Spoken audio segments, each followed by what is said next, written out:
열왕기하 13장 14절에서 25절까지 말씀을 함께 읽겠습니다.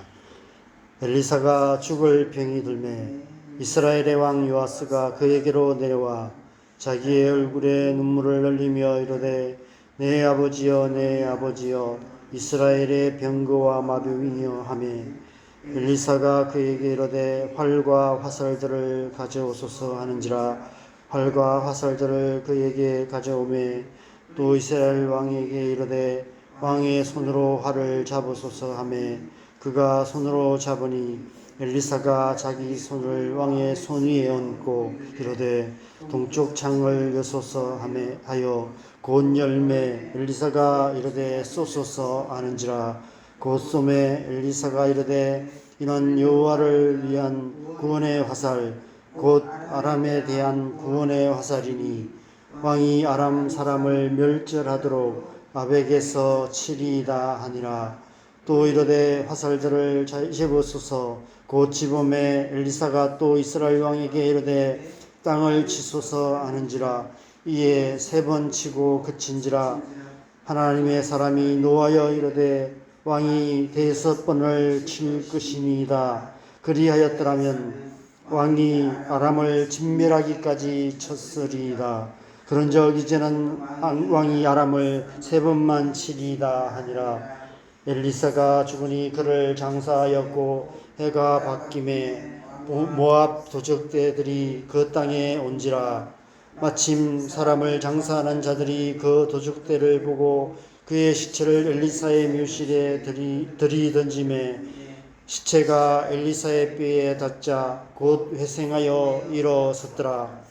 여호아스 왕의 시대에 아람 왕 하사엘이 항상 이스라엘을 학대하였으나 여호와께서 아브라함과 이삭과 야곱과 더불어 세우신 언약 때문에 이스라엘에게 은혜를 베풀며 그들을 불쌍히 여기시며 돌보사 멸하기를 절기하지 아니하시고 이때까지 자기 앞에서 쫓아내지 아니하셨더라. 아람 왕 하사엘이 죽고 그의 아들 베나닷이 대신하여 왕이 되매 여호아스의 아들 요아스가 하살의 아들 베나닷의 손에서 성읍을 다시 빼앗으니 이 성읍들은 자기 부친 요아스가 전쟁 중에 빼앗겼던 것이라. 요아스가 베나닷을 3번 쳐서 무찌르고 이스라엘 성읍들을 회복하였더라. 아멘.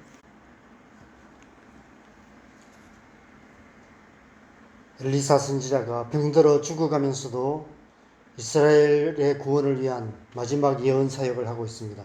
그런데 19절에 보면 엘리사가 요아스에게 진노하고 있습니다. 왜 진노하고 있습니까?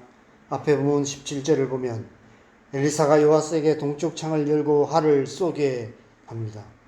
그 화살이 아람에 대한 구원의 화살이라고 말하며 왕이 아람 사람을 멸절하도록 칠 것이다 라고 예언합니다. 그 후에 18절에 그 화살로 땅을 치라고 말합니다. 만약 요아스가 지혜가 있었다면 구원의 화살로 땅을 치라는 것이 어떤 의미인지 알았을 것입니다. 그런데 그는 지금 엘리사의 이 예언적 행위가 무엇을 의미하는지 몰랐던 것 같습니다. 마음속에 이런 생각을 했을 것입니다. 도대체 왜 화살로 땅을 치라고 하는 것이지?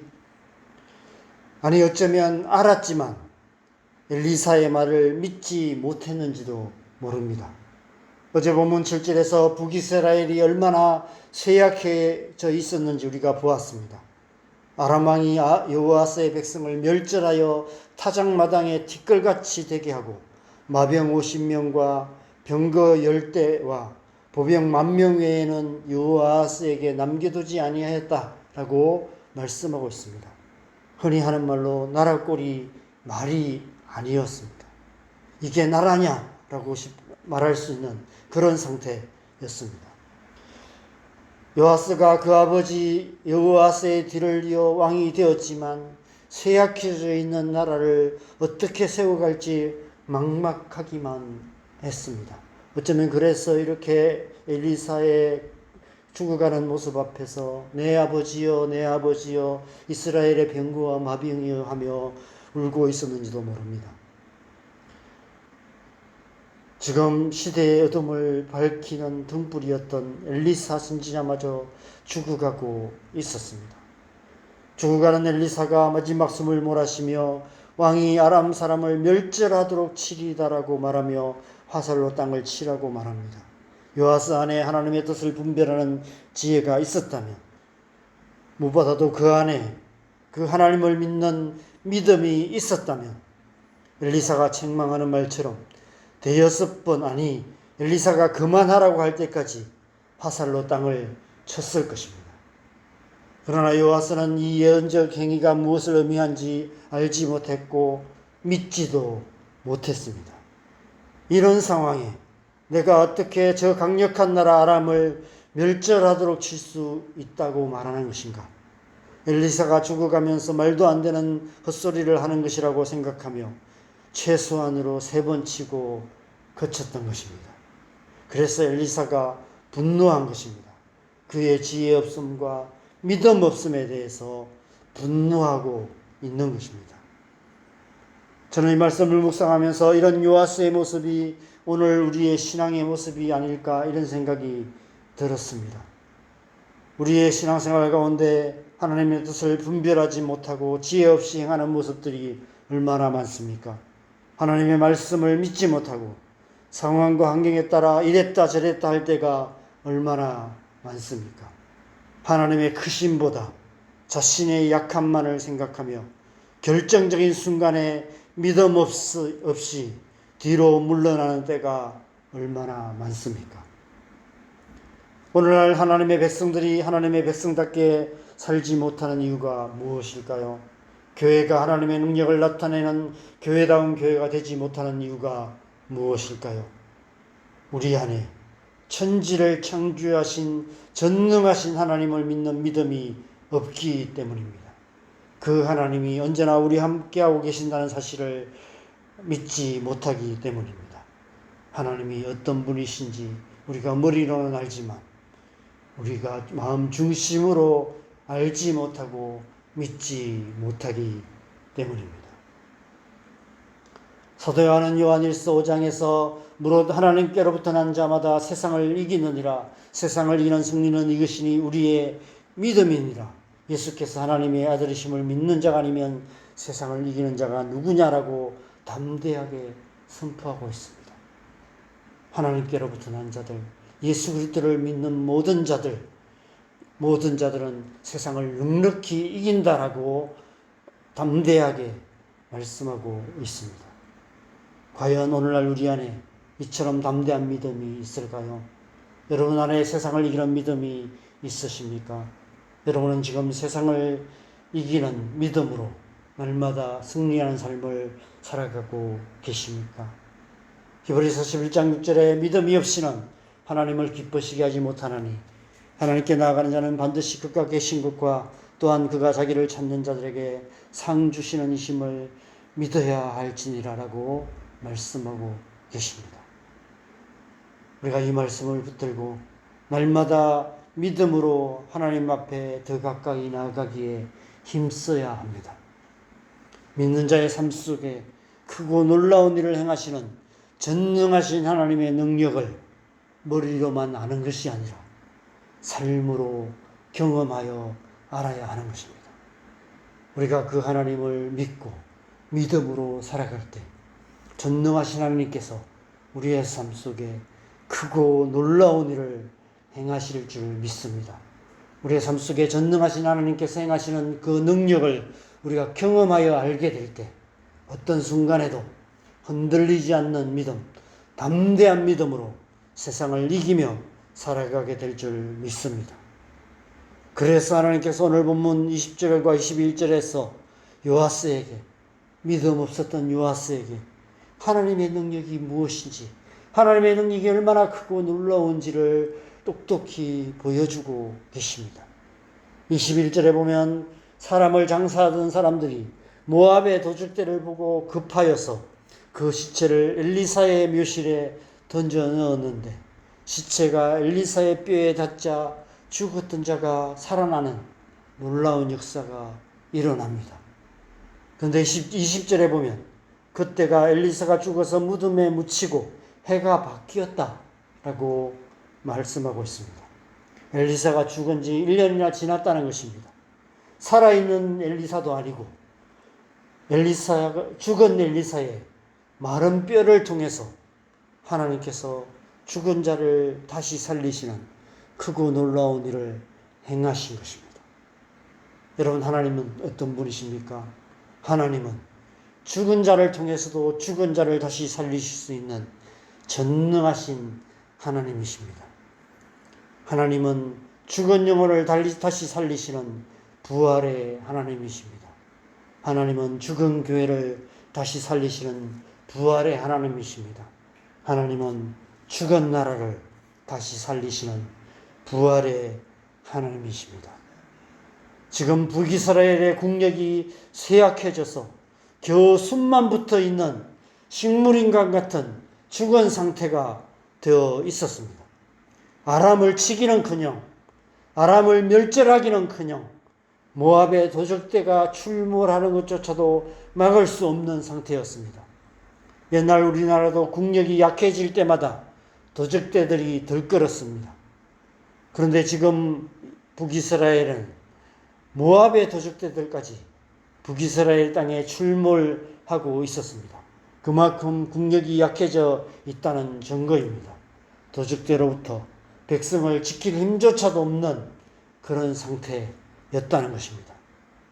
그런데 하나님께서 죽은 엘리사의 마른 뼈를 통해서 죽은 자를 다시 살리심으로 하나님이 어떤 분이신지 그 하나님의 전능하심, 부활의 하나님을 요아스에게 보게 하시는 것입니다.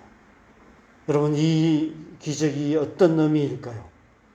그 답이 23절에 있습니다. 23절을 보면 여호와께서 아브라함과 이삭과 야곱과 더불어 세우신 언약 때문에 이스라엘에게 은혜를 베푸셔서 불쌍히 여기셔서 멸하지 않으시고 자기 앞에서 쫓아내지 아니하셨더라라고 말씀하고 있습니다. 죽은 엘리사의 뼈 때문에 죽은 자가 다시 살아난 것처럼 그 조상들과 세우신 언약 때문에 죽은 조상들과 맺은 언약 때문에 하나님께서 죽은 자 같은 이스라엘을 살리실 것을 상징적으로 보여주고 계시는 것입니다.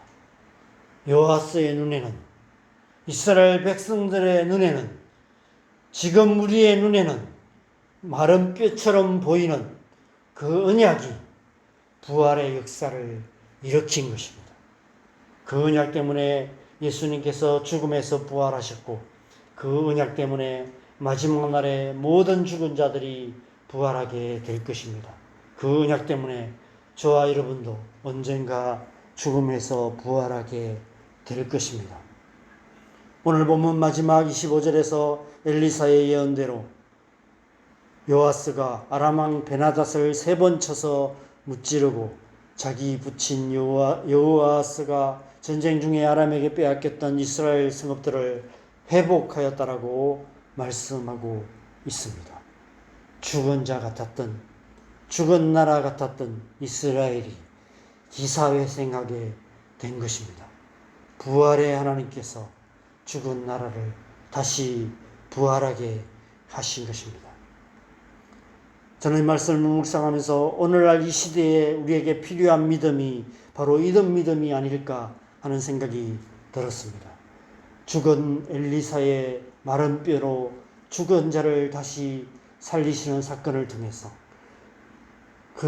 이 북이스라엘의 이 땅에 필요한 믿음이, 요아스에게 필요한 믿음이 그 부활의 믿음이라는 사실을 보여주신 것처럼 오늘날 이 시대에 우리에게 필요한 믿음도 그 믿음이 아닐까, 부활의 하나님을 믿는 믿음이 아닐까 이런 생각이 들었습니다. 죽은 자를 통해서도 죽은 자를 살리시는 전능하신 하나님, 부활의 하나님을 믿는 믿음, 부활 신앙의 회복이 필요하다는 생각이 들었습니다. 오늘 말씀을 통해서 하나님께서 우리에게 그것을 말씀하고 계시는 것입니다. 이 시대를 살아가는 우리 안에 그 믿음에 대해서 말씀하고 있는 것입니다.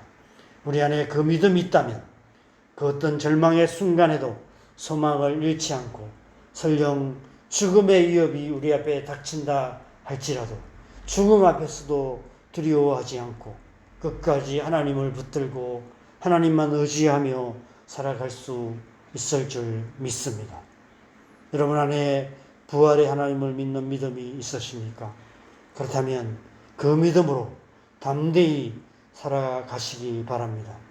하나님께서 저와 여러분 안에 죽어있는 모든 것들을 다시 살리실 것이며 저와 여러분을 통해서 죽은 영혼들을 다시 살리실 줄 믿습니다. 나아가 우리의 기도를 통해서 우리의 가족들, 우리의 자녀들, 우리 주변에 죽어가는 수많은 영혼들을 다시 살리실 뿐 아니라 이 나라, 이 민족을 다시 살리시고 온 땅과 열방 가운데 구원의 역사를 나타내실 줄 믿습니다. 오늘 하루 저와 여러분의 삶 속에서 부활의 하나님을 믿는 그 믿음으로 말미암아 부활의 역사, 부활의 하나님의 역사가 가득한 복된 하루 되시기를 주님의 이름으로 간절히 축원합니다. 우리 함께 기도하겠습니다.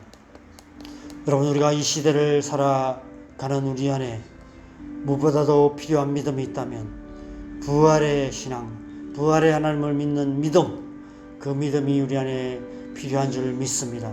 그 믿음이 있다면 어떤 순간에도 절망하지 않을 것입니다. 설령 죽음의 위협이 우리에게 닥친다 할지라도 절체절명의 위기 앞에서도 죽은 자까지도 다시 살리시는 그 하나님을 믿음으로 죽음 앞에서도 두려워하지 않고 담대하게 하나님의 백성답게 살아가게 될 줄 믿습니다.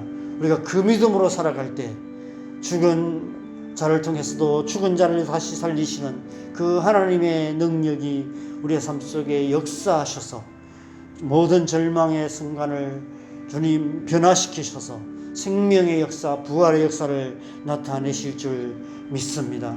오늘 하루도 우리의 삶 속에 그 놀라운 역사들이 함께 하시기를 간절히 소망하며 우리 안에 그 믿음 주시도록 주님의 은혜 구하며 함께 기도하겠습니다. 기도하시겠습니다.